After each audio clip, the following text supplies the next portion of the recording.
on the policy and regulatory landscape and potential implications in developing countries. It's led by Gareth Phillips of the African Development Bank. He's head of climate and environment finance at AFDB. So Gareth, I'll let you introduce the panelists and take it away. Thanks. Great, thank you very much indeed. Well, welcome back everybody after lunch. I know it's a tough ask to pay attention after a nice lunch like that, but we're going to try and keep you engaged and interested in the topic. Let me start off by thanking the CIF for inviting us to this event, and also to EBRD for hosting it. I want to plug the merch. These bottles are really quite something. If you haven't tried them yet, they're insulated, so when you put your cold water in, it doesn't condense on your desk and make a mess. So they really are nice, and so I encourage you to get some. Scott, can we have caps next time as well? Because really, you know, I'd wear my cap with pride. So please pick up the merch. The title of our session this afternoon is Policy/Regulatory Landscape and Potential Implications on Energy Storage in Developing Countries.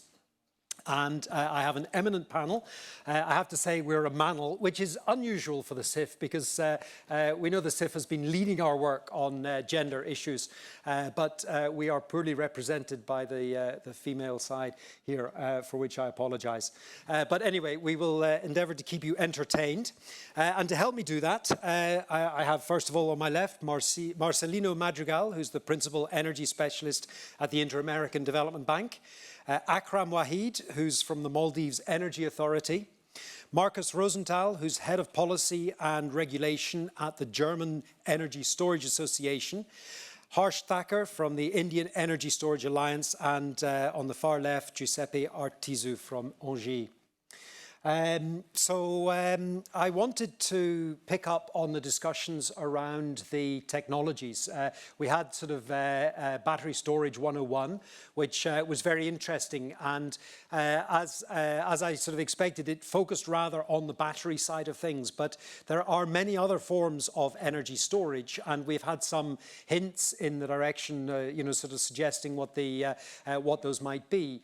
And when we look at the concept of energy storage and using energy storage to promote renewable energy in developing countries, I think we have to be aware that there are a number of other technologies. So I wanted to start by asking, first of all, each of our panelists to very briefly introduce themselves, and then make some comments, and perhaps by starting with the environment in which they're working, or one that they want to choose in, and tell us a little bit about what the most appropriate energy storage technology would be. So it may well be battery storage, but it might be one of the others. And then, as you'll have judged from, or guessed from his job title, from Markus, from the German Energy Storage Association, he has lots of energy technologies, storage technologies up his sleeve. So he wanted a slide, but we had to deny him having a slide, because we were worried he would, you know, go off onto a tangent. But anyway, Markus, you can tell us about what your favorite energy storage technologies are. So let me start with Marcelino. Thank you. No, thanks a lot, and thanks CIF for the invitation. Also UK, you know, CIF and the UK have been key in many of the things we do in Latin America. Lately, especially thanks to the UK, we had a very successful, you know, partnership to help Colombia with the successful energy auction recently. More countries joining and speeding up renewables. So thanks for the invitation. I like the idea you mentioned. Let's sort of frame the environment in which we work. And Latin America is a very diverse region.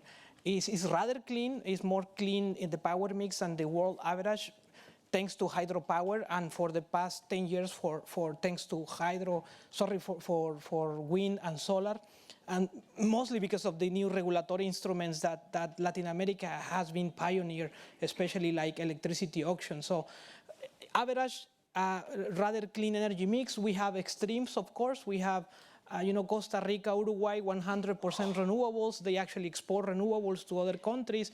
But we also have smaller island economies, like in the Caribbean, where diesel is still king. And I think we need to put attention to that.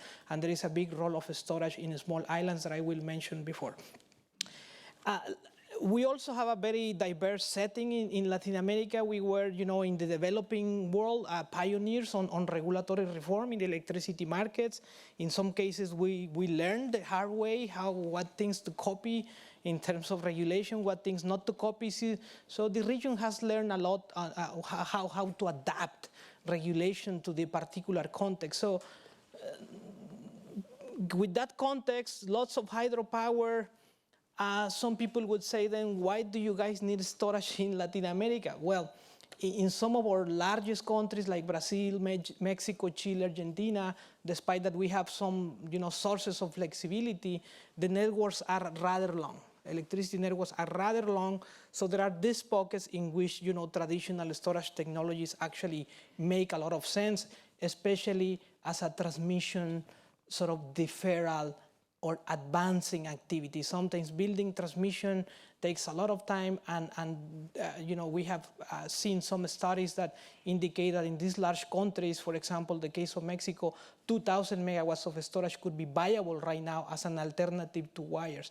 Why? Because the systems are kind of longitudinal, and in some places, transmission investment hasn't advanced as we hope. So I think, even for large markets, traditional storage technologies are starting to make sense. Then I move to other potential technologies. I haven't heard a lot about, not stationary storage. And in Latin America, it happens that because we have a rather clean power sector, we are looking really at the transport sector as an opportunity for the power industry. What do I mean? Electric bus transportation is starting to make a lot of sense in many of our cities in Latin America. There are more electric buses in Latin America than in the whole US. You have heard the experience in Chile, 200 electric buses, the same in Colombia and other countries. So I think looking at the synergies between mobile storage options and the energy sector is going to be important in Latin America because of many issues. Having a cost-effective transportation system that is rather clean in terms of local pollution. So we are seeing that perhaps there is a value on mobile storage solutions. Just to give you an example, we are following very closely in the US, Dominion Power in the outskirts of Washington, D.C., they are willing to pay school districts the difference between the conventional bus and the electric bus. And on exchange for that, the power utility uses the battery for services in the wholesale market. So there is a value, you can extract from mobile, batteries around. And I think we need to pay attention to that because in the context of Latin America, transport emits more than the power sector, And if we really want to be clean, we need to work in the transport and the power sector. We already know how to clean the energy sector. We have very successful mechanisms. I think we need to move to and the last one, just to finish, pump storage. Latin America, highly hydropower dominated region. There are still some areas where pump storage hydro has not been yet developed. Of course, always the issue is what has been said in these meetings this morning. Taking care well of social environmental aspects takes time, takes effort. And that's why sometimes other technologies can move ahead more quickly, not because they are more competitive cost-wise, but there are these other aspects that in terms of project implementation can represent a barrier. But we at the IDB actually have a map of all the potential small hydro pump storage hydro facilities that could help in certain regions of different countries. So we're not necessarily forgetting about those possibilities if we exploit them efficiently and in a sustainable manner from the social environmental perspective. Okay. So I'll leave it at that now. Mobile technologies and pump storage. Very good, thank you. Akram. Hi, thank you World Bank and the CIF for inviting me for this event. And just to give you a bit of background on my country, Maldives is an island nation consisting of about 1,200 islands. But out of that, 200 are inhabited, and that's distributed across 900 kilometers in the Indian Ocean, India and Sri Lanka. Our population is very small, it's close to only 500,000 now, and we do have the challenge of having islands distributed, leading us to have microgrids in each island separately. So this limits interconnection and also limits, particularly in small islands, in producing energy efficiently.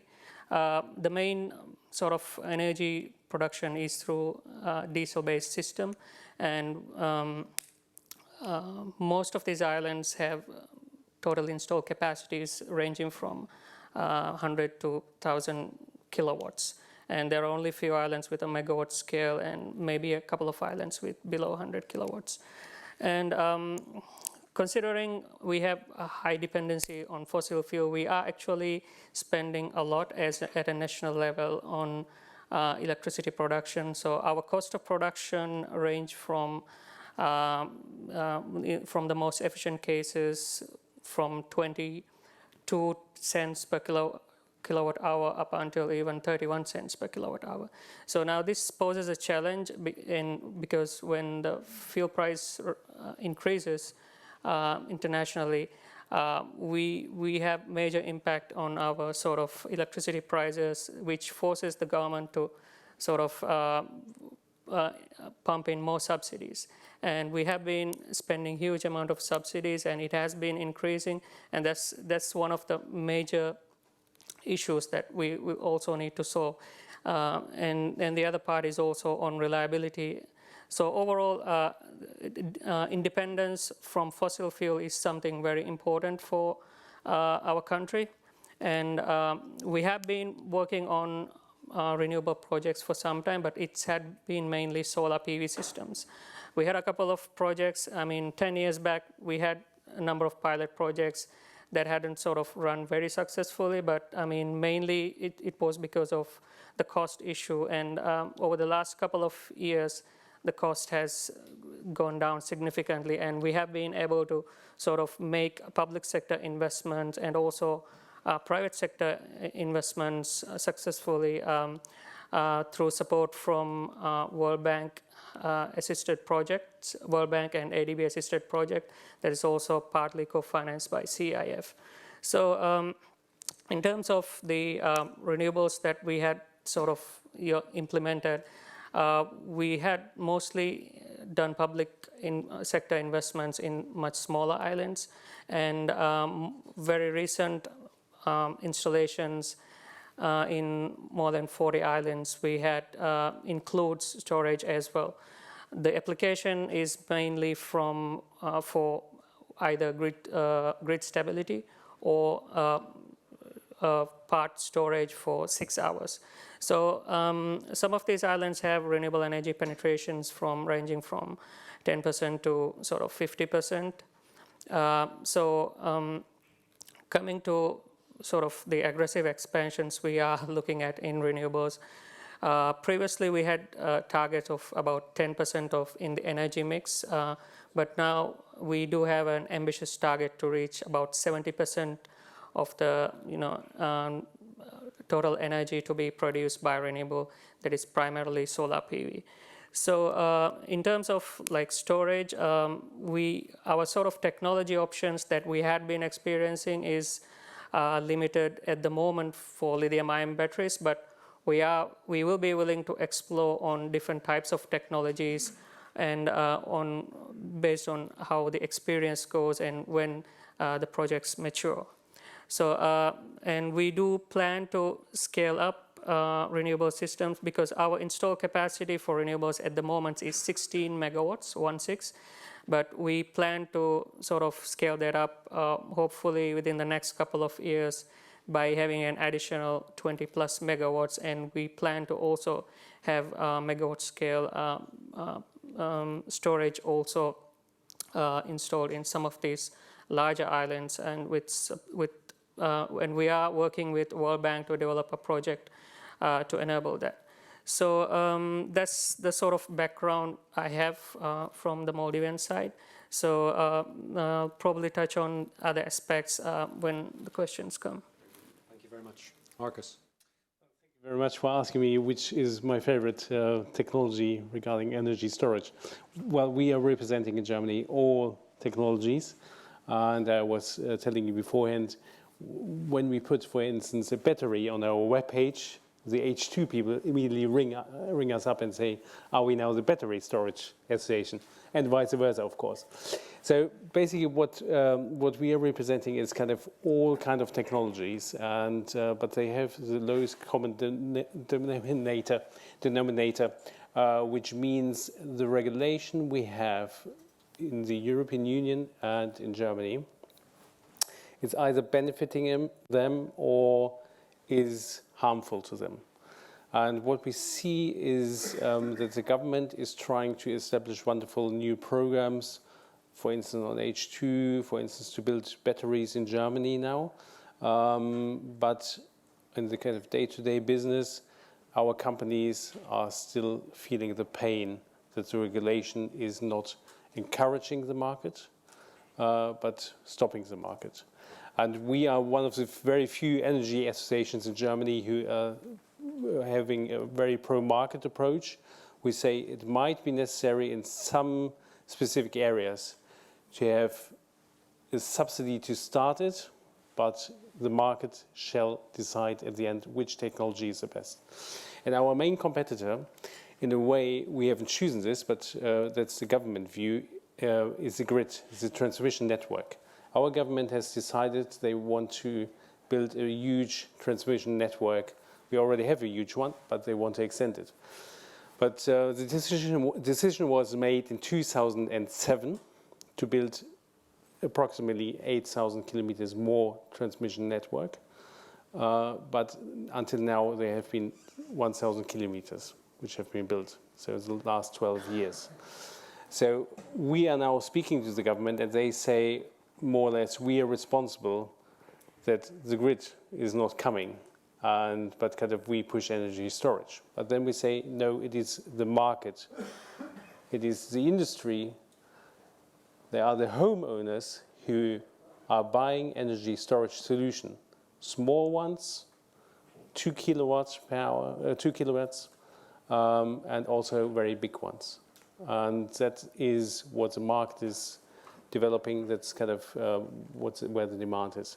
And now I come to the developing countries. Because most of our companies are medium-sized German companies, but do have an international outlook. They are very interested to go beyond Germany and go into proper markets where they can earn money. And one of the very kind of interesting markets is indeed islands. The diesel dependency is seen by business as well as governments on islands as a barrier to further development. And therefore they look, how can energy storage help to make growth sustainable, how to make it feasible in terms of costs, but also give us a long-term solution to our energy problems. This is a growing market, and there's lots of demand, and it is very helpful also to work with international institutions who do have an understanding. And we, as German Energy Storage Association, we also kind of as staff members travel a lot with government agencies across the world and go to conferences and talk to the people to understand better the regulatory framework in different countries and regions and what the needs are. And what we see is definitely that off-grid solutions are quite in demand, and that due to the fact that off-grid solutions are usually not regulated in any way, this kind of demand is also quickly fulfilled. It's one of those speeches where it's better to leave out a lot, not to bore you too much. But I think one thing is important, because we discussed it before we had this meeting here. That is the issue of H2. And I think kind of what's very interesting in the developed countries, H2 becomes now a very kind of beloved technology. And it's quite understandable because it needs a lot of upfront investment. And the huge companies who are keen to have this upfront investment also are keen to find government subsidies for this kind of technology. I think the technology, I'm not an engineer, but the technology is super interesting. But we should be careful to develop a H2 technology which is completely dependent on policy decision makers, And also, we should be careful in the long run that we do have a very expensive technology which only works in a very kind of special setting and cannot be applied to other parts of the world. I would like to leave it there for this time being. Harsh. Hello, everybody. I'm Harsh Thakkar. I'm working with Customized Energy Solutions, and we have been running India Energy Storage Alliance since 2012. And we have been looking at different aspects of storage, right from the market, regulatory, and the technology. So the Indian grid is now 360 gigawatt, and the peak demand is 180 gigawatt, like growing at 6 to 7% year on year. And the renewable penetration is close to 80 gigawatt now. When I talk about the favorite technology, my favorite technology, I'll talk about like what's the favorite technology of India across application. So India sold approximately 24 gigawatt hour of stationary batteries in 2018, and almost like 85 to 90% of it would have gone to behind the meter.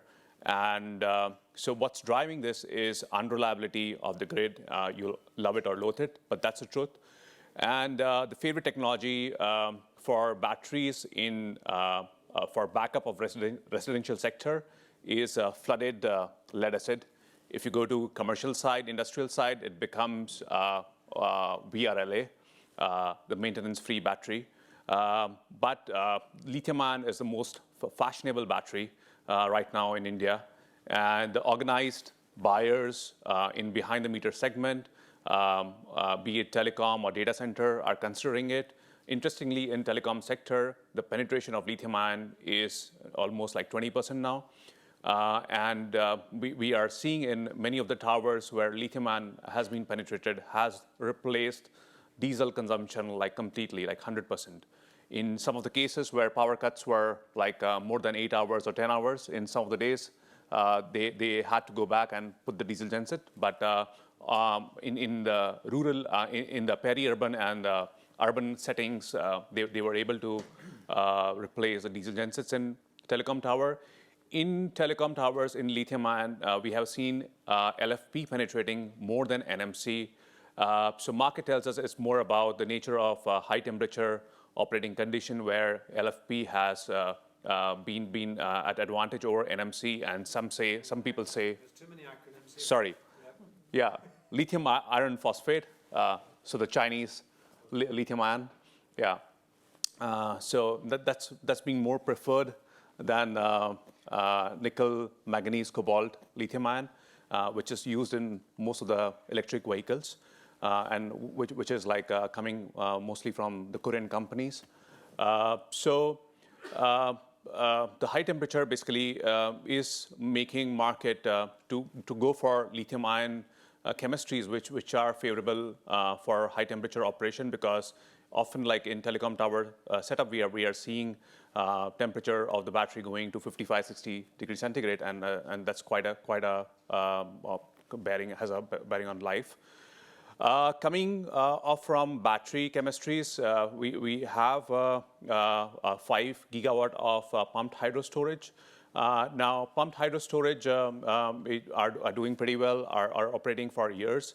But the problem is, like, whenever we see the National Electricity Report, we see the half of pumped hydro storage is under maintenance or is not in pumping mode, because like seasonally they switch off the pumping mode because they are linked to irrigation department for agriculture.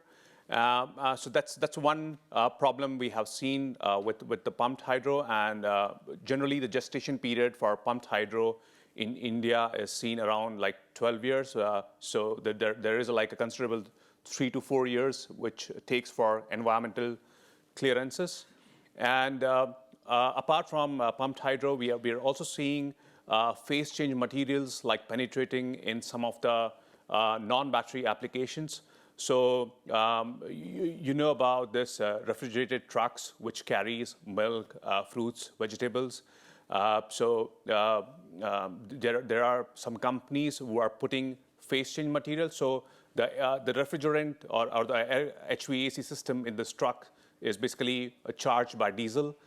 So in many of these trucks now, people are using fashion material, so they can maintain low temperature for like 8 to 10 hours with night charging. So in night, the fashion material is charged with electricity, and when the truck goes in operations like supplying vegetables or even vaccinations, like they are not using any diesel. So that's another example, like how thermal storage is making inroads, and they're also making inroads in some of the cold storage chain. So that's like technology background across applications in India. Okay, very good, thank you. And Giuseppe, sorry, I didn't introduce you fully. I didn't have it in my notes, but Giuseppe is the Executive Director of Global Strategy at ENGIE EPS. So Giuseppe, perhaps you could tell us a little bit about your background and then touch on some technologies you work with. Thank you for inviting us. Giuseppe Artizzo, I run the global strategy of ENGIE EPS. ENGIE EPS is the technology unit of the ENGIE Group that supports the group in storage supported application and storage supported projects. And this is both in emerging markets and in developed markets. So both grid support projects in developed markets and, say, independent generation or stable generation projects in emerging markets. In front of the question, what is our favored storage technology? The answer is fairly simple, is we have no preferred storage technology. We are absolutely eclectic in terms of identifying the best technology solution for each need. And if we segment the market and the opportunities in the three typical silos that apply to storage, but to energy in general, there is power-oriented, energy-oriented, and capacity-oriented. Depending on the need, we select the right technology. So power-oriented means storage systems that can provide for a short period of time a significant amount of power, and those are typically the technologies that provide grid support. So balancing technologies is what allows the grid to bear a change in wind speed and a sudden acceleration of reduction of wind production.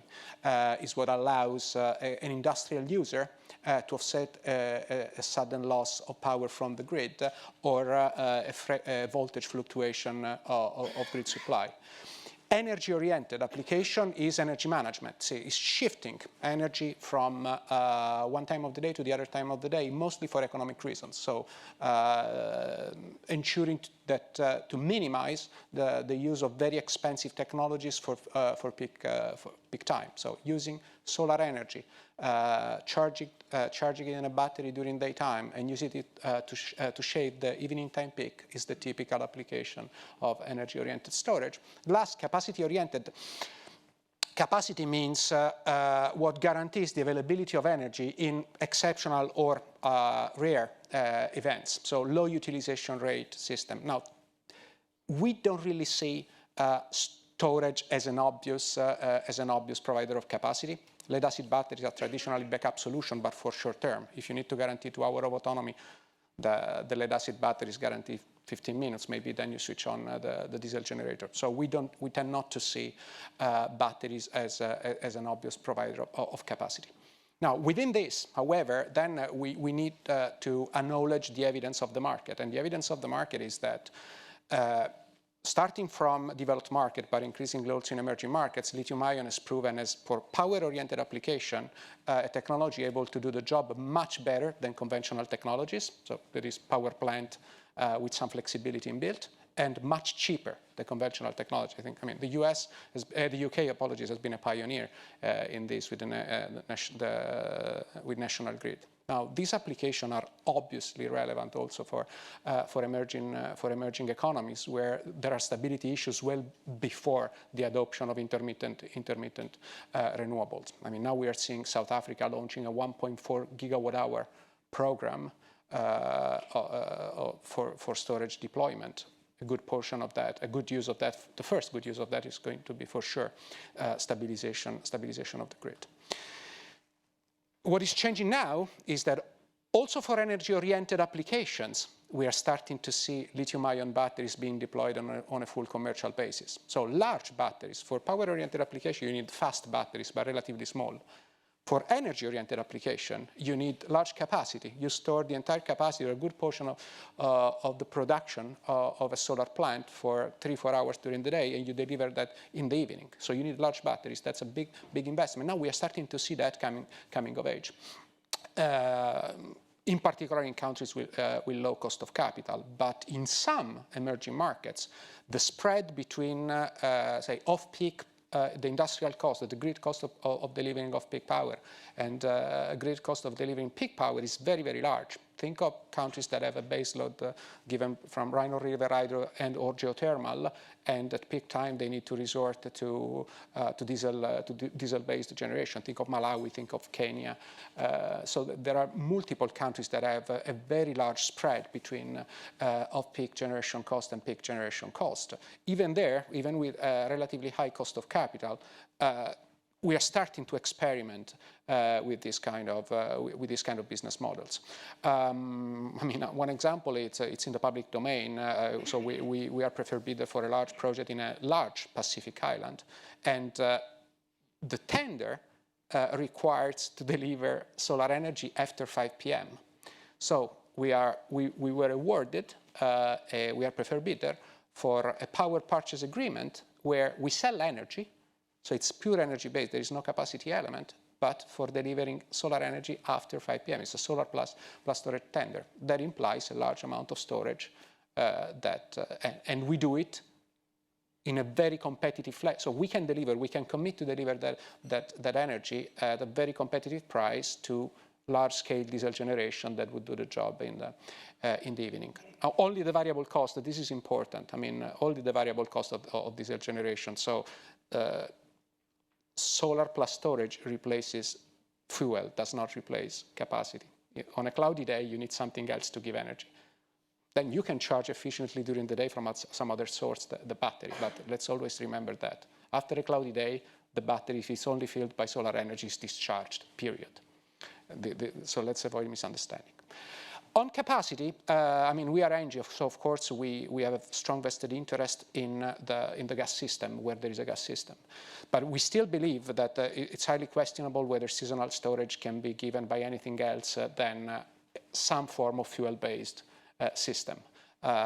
We think that in developed markets that have high seasonality of consumption and an already invested and well-working gas grid, there is a very strong rationale into preserving the role of the gas grid, greening up the molecules, not replacing the system, meaning hydrogen, meaning synthetic natural gas, so methanation. This is a medium to long term, of course, design for multiple reasons.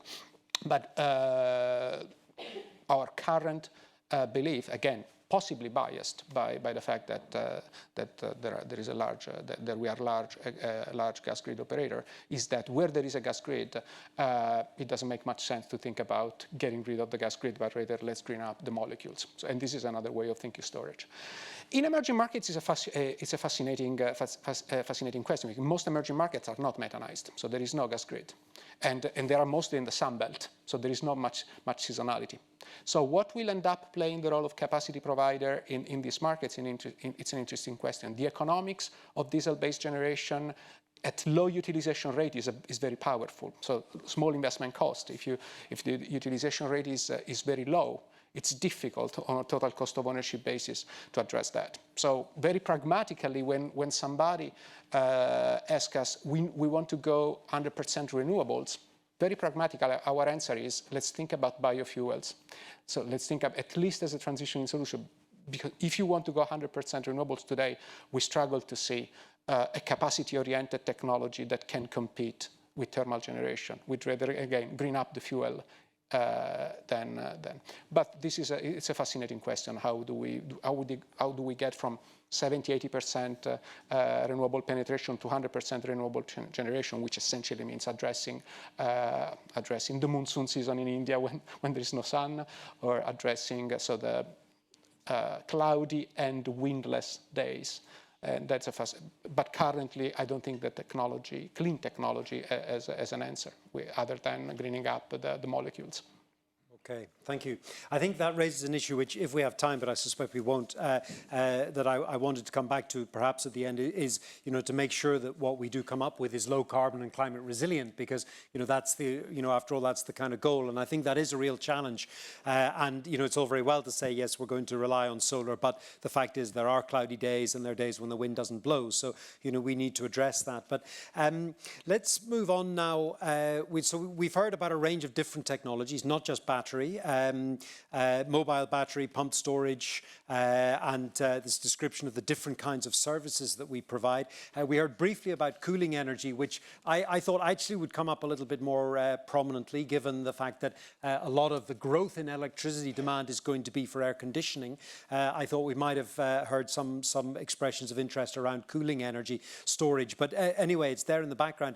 What I want to do now is ask about the business model behind some of these technologies, because we need to understand the business model before we can look at policy and regulation. Otherwise, there's a danger that we create the situation where the regulation either favours one technology at the cost of others, or as Marcus was saying, it gets in the way of the market developing those activities. However, I'm conscious that we will run out of time if we go through a sort of a full round so I want to bring those two together. And I'm going to start with Akram, and we'll go around to ask you then, what is the business model that you see in the scenario that you're working in? So in the Maldives, what do you think the private sector could do to generate a profitable business model? And what is the regulatory environment that you need to make that happen? Thank you. The sort of the renewable experience since in Maldives is being limited. I mean, we had a limited sort of number of business models that has been sort of explored, and one of that is sort of the private sector model we're following as PPA. So right now it's it's just the power purchasing model where we just purchase power from the electricity grid. But sort of if we sort of combine that sort of the power purchasing agreement, which can come with the battery as a service, I mean, I think that's one area that we could sort of really expand on what we are doing. But I think the question lies on how reliable would it be when you sort of hand it out to the private sector, because there's already a utility operating in the country which sort of depends on this private party. So I think in terms of regulating it, I think the reliability aspects would be critical in order to sort of ensure, I mean, of course, if it is, it needs to be fair both for the private developer and also to ensure there's reliability in the grid and there's no interruptions of service.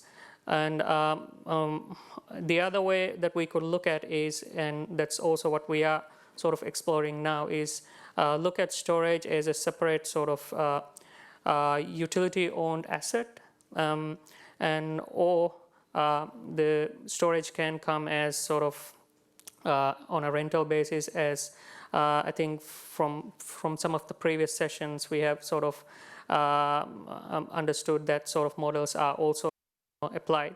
And I think we probably need to experiment a little bit in sort of different models until we could sort of really see what would be the sort of best model. Because again, applying a specific model from a different country, our experience is that we can't just really apply something from somewhere. I mean, we need to really fine tune it. We need to see what are the gaps, and we really need to fill those gaps in order to sort of apply that. And what we have been normally following is, and maybe the sort of absence of, for example, the storage regulations right now, or even when we started renewables, we didn't really have regulations first. We started off with projects and we looked at the experience, and then we saw the gaps and we did the gap assessment, and then we addressed this in the new regulations, and we also adopt standards or borrow parts of the standards, we apply for that. So I think that's how the sort of regulation would need to evolve, and that was sort of, you know, harmonize on, I mean, sort of like co-develop both regulations and business model together, which would sort of fast track it rather than sort of having to address the issues once either the business model is developed first or the regulation is developed first. So that's my take on the sort of regulatory approach on how we can sort of promote that business model. Thank you. Okay, thank you. Marcus, what in Germany or in the EU, what are the regulations that have worked well or not worked well? Well, thank you for asking a very simple question. Where should I start? I may use electric vehicles. Our government and the French government both are very famous for having very flexible, agile administrations. Both agreed we want to have now batteries produced in France and Germany on a kind of shared basis. The Germans invented the car. That's kind of fine. It took a few years to build proper cars, but we never really cared where the fuel came from. And then our technology and our knowledge was how to build cars.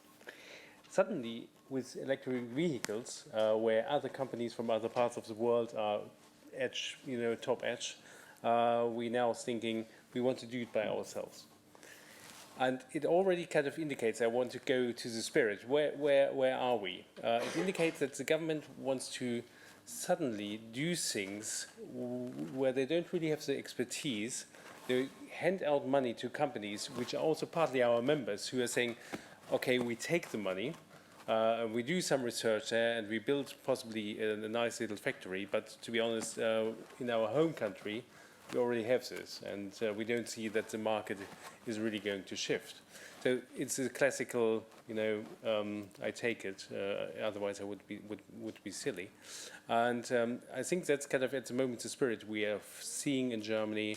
We hand out public money to develop technologies which are already kind of there, and it would of course be much better to have kind of specialized work and kind of specialized technology to be strong where we are already strong.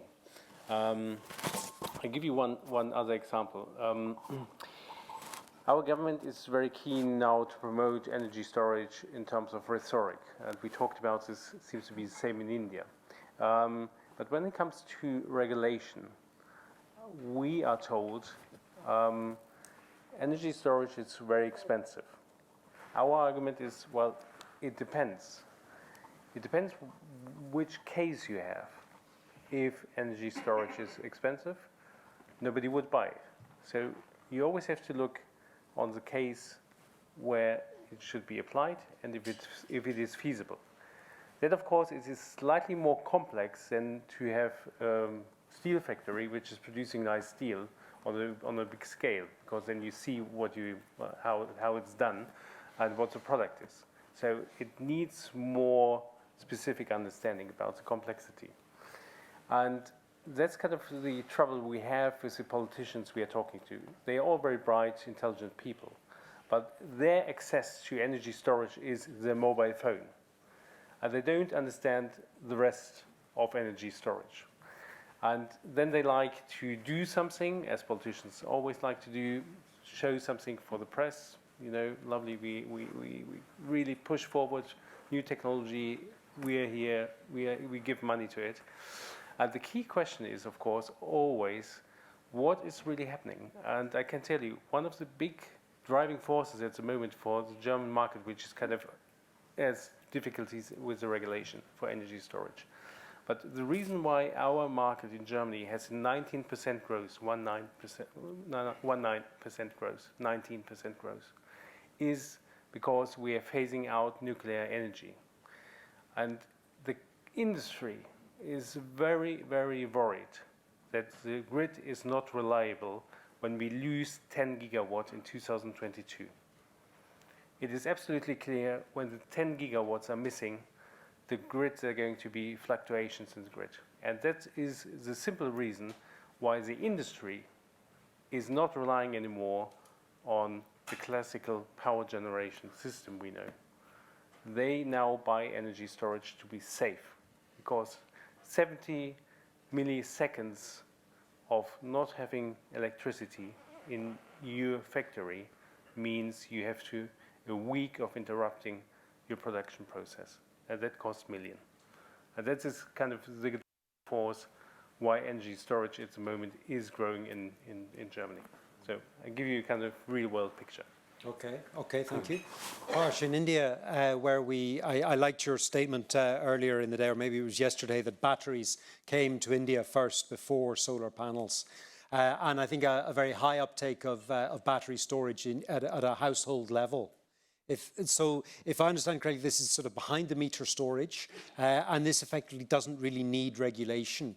But are there aspects that you can do to encourage the uptake of batteries? Presumably we need standards and safety standards for the batteries that are provided. What are the steps that would be necessary, or what would you like to see happening in India to promote the uptake of greater storage and then to work towards turning that into something that can provide more to a grid?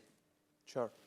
So the first step has already been taken to use these kind of batteries, but not at residential level, but at industrial and commercial level, because the Indian grid code specified that at 11 kV and 33 kV, which is the medium voltage level, you can basically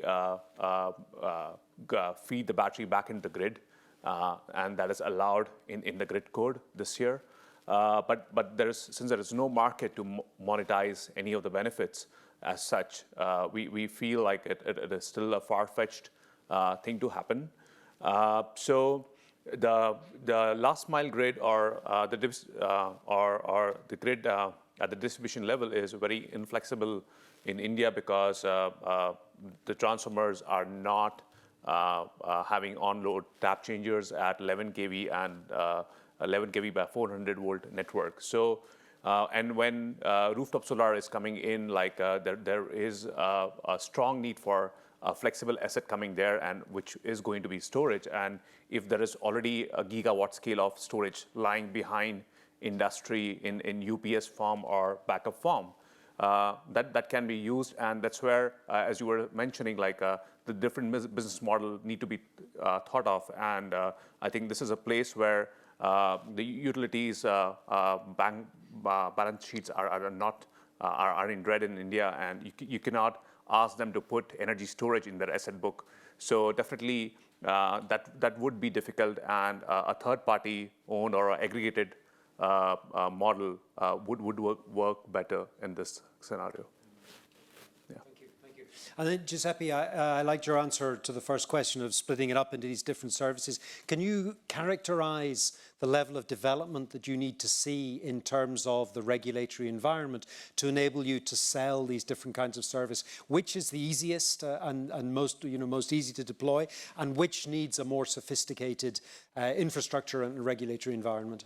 Well, let me start for the last one. That is the easiest one to answer. So the most complex one is a market design for ancillary services that enable the deployment of storage, which is the way in which it has been done in some European countries. But the slow pace of spreading of the UK and the German experiences to other markets witnesses how complex it is, even for markets that have been liberalized for 20 years and where there's a massive knowledge. So that, I think, it's the way not to go in emerging markets. So are there shortcuts? The perception is that there are. I mean, one way to do it, so first, let's try not to reinvent the wheel from a contractual perspective. There is nowadays quite a widespread experience on power purchase agreement design, and within the power purchase agreement, both a capacity and an energy element. So for undispatchable solar and wind, typically there's only an energy element, remuneration per kilowatt hour. For conventional dispatchable generation, there is a remuneration for capacity for an HFO plant, and then a remuneration for the energy when it's called into giving energy. Storage capacity standalone is pure dispatchability. So normally you remunerate storage capacity on an availability basis and then remunerate energy separately. Practical application of that, what are the practical application of that? Start building into power purchase agreement for undispatchable renewable like solar or wind an element of guaranteed ramping capacity. So you don't actually force the specification of the storage system itself, or what kind of storage system you ask the independent power producer, but you ask him not to destabilize the grid. In order not to destabilize the grid with the right writing, he will autonomously, optimally size a storage system that is able to provide, that indirectly will provide frequency regulation, because what happens if you have a sudden shift in the speed of wind is that you destabilize the grid so you change suddenly your active power contribution to the grid, so you are creating an imbalance and therefore a frequency deviation. The moment you prohibit a frequency deviation, you force the IPP to incorporate some element of storage. This is something, for example, in a project in Mexico, we enabled a 30 megawatt solar farm to fulfill certain ramping limitation discussed with SENACE, with the regulator. Another simple example is you force some profiling, some delivery profiling for some scheduling for the energy produced by a solar farm or a wind farm. I mentioned the project in the Pacific. There, we cannot put a kilowatt hour of energy into the grid before 5 p.m. in the afternoon. That's fairly easy. So that we need to put storage. Now, is that perfect in the sense, are we exploiting the full potential of the battery in such a simplified way? Reality not, because those batteries that time shift the solar production from day to evening can do a lot more things and could support the grid operator in many more things. But we are at a point where the economics of batteries allows a non-perfect design. They all say better done than perfect, and that is very much the point. So we are at the point where we can allow an imperfect market design and still allow the introduction of these technologies. And as technologies evolve in scale and prices, and we have a reduction in prices, so we can enable more and more business cases. So, but the suggestion is let's stick to the existing. So let's try not to reinvent the wheel, introducing primary reserve, secondary reserve that most transmission system operator or distribution system operator in emerging markets actually do dispatching in a very, very practical way. There are 2 or 3 people within the entire organization that know what dispatching is, and they do it without knowing what they're doing from a pure technical perspective. So let's stick to the same contractual design that we have. Let's adapt it in a very pragmatic way for both capacity and energy, and let's start from that, and we are already doing quite a lot. Okay, thank you. Now, we've had the 10-minute sign, so this will be our last intervention. Marcelino is dying to get in on the Mexico issue, but also I want to know more about the car, because my wife and I just bought a Tesla as well, so I want to know what we have to get so that we can put the power back in overnight. Quickly, because I didn't mention that, I had the pleasure and the anxiety of being the regulator in Mexico with all this transformation, and I was responsible for writing that regulation on frequency response that for the Baja California system, because it's basically an island, and we had already lots of solar and wind. At that time, we thought, the right answer is to ask every renewable energy developer to behave in a certain way, and that's why you have some of those solar projects in Mexico in this island context. However, in a developing country context, I completely agree with our colleague there. Especially in Latin America, as I said, we have learned the hard way how not to copy things. And I think the model of the Swiss knife, that you have to collect and chase revenue from energy, capacity, frequency, voltage, is not the way to go in Latin America. Because you don't need a Swiss knife to cut a cake. Sometimes it's much easier. At the end, we realize that even in Baja California system, if you just allow the system transmission operator to own and operate storage assets, that's maybe the easiest ways to go and is cost effective. So one piece of advice and maybe solution for developing countries, make sure your transmission companies understand the technology, they incorporate that in the transmission plans, because the studies are there as a transmission asset. It makes sense in many countries. So it's part of the transmission grid, it's part of a regulated base, allow transmission companies to use storage. Do not divide the cake into these pieces, which is creating a lot of friction in our regulatory framework. So that's one piece of advice, regulated base, storage for system solutions. And this is very important for islands, small economies in the Caribbean. You have a small utility, a 100 megawatt system is going to take you 10 years to develop an electricity market. So it's better to allow the system, which is usually a utility, to use transmission and storage together as a regulated asset base. So I would say that is just one clear way to go. Second, and we did in Mexico, we wrote this regulation that behind the meter, large scale, paired with your solar inside the fence, and also industries, you can just do it. Go ahead, do it, as long as you comply with safety standards. I don't see why you should not allow people, meaning a renewable energy producer or an energy consumer, to use storage. After all, we all have batteries, and if we have the right price in the spot market, and if it is good for them, they should be able to do it. So that would be second step. Just make it clear, legally wise, that you can just do it. That's I would say the second piece of advice. So don't use a Swiss knife for everything. Allow some sort of utility-based, rate-based interventions, because that will make it happen, and it makes complete sense already in many of our systems. And now on the battery, as you said, in lack, because we're already sort of clean, and we have countries like Costa Rica, 100% renewable, they have excess renewable. So utilities are saying, what do I do with this energy?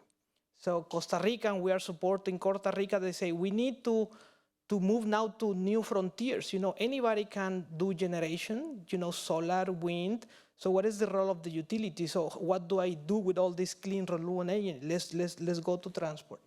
And in fact, the power utility in Costa Rica, and we supported with a lending operation from the IDB to deploy, electric cars in the country, charging stations, and also using a very pragmatic approach to deploy charging infrastructure.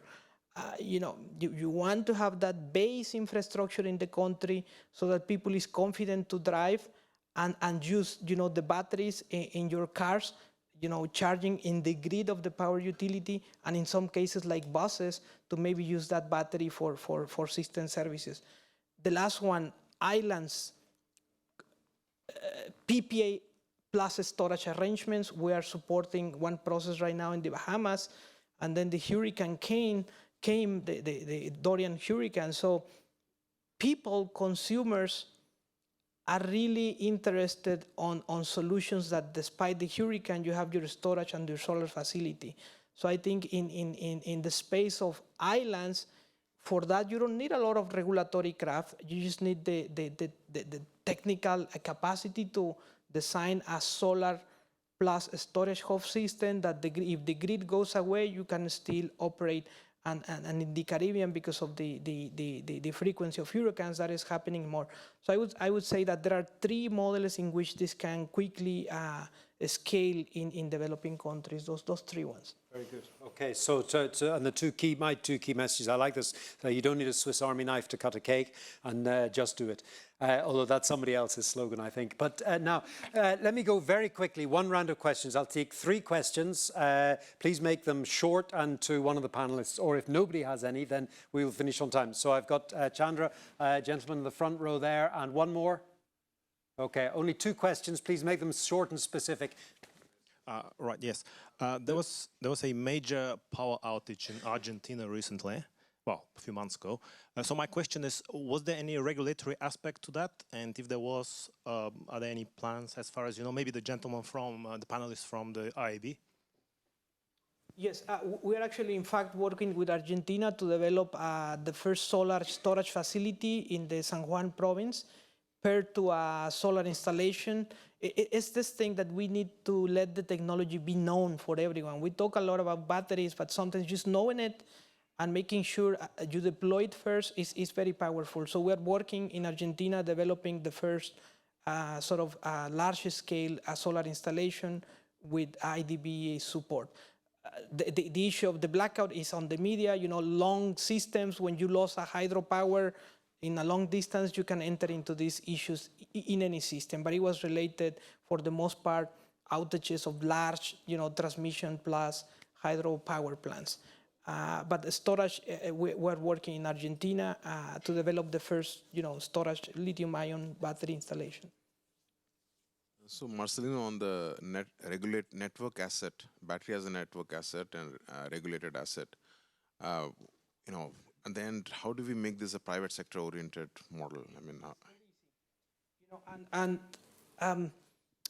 I think this is where we need to sort of think what happened in the renewable energy space, because we learned so many things after 15 years. And at the beginning, we wanted to put like a price on top of the spot market, maybe then a carbon credit. And at the end, we realized that if we just do auctions, it solves everything, right?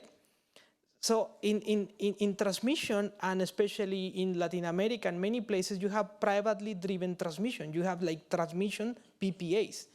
So you have your transmission plan, it has transmission lines, transformers, it has static bar compensators, and then you bid out for the private sector under a lease arrangement, and it's for the transmission utility to operate that asset. Actually, we issue a regulation like that in Mexico, but then you enter into these legal frictions on the way we write the law. You are a transmission company, you're not supposed to do other things. And if somebody doesn't like that the transmission company does that, then you enter into legal frictions. And I think we just need to stop writing regulations that divide things into these pieces. The same with consumers becoming prosumers. So you enter into this legal friction. So it's very easy. Have a plan, include storage, bid it out, just like a transmission, and then you receive a regulated revenue and the transmission or system operator to use that asset. Very good. Okay, well, ladies and gentlemen, thank you very much indeed for your attention. I'd like to thank my panelists for all their input. I only asked half of the questions I'd prepared. You've answered everything so far very well. Sorry we ran out of time, but obviously they're here for the rest of the afternoon, so please don't hesitate to come and ask further questions, and thank you very much for your attention.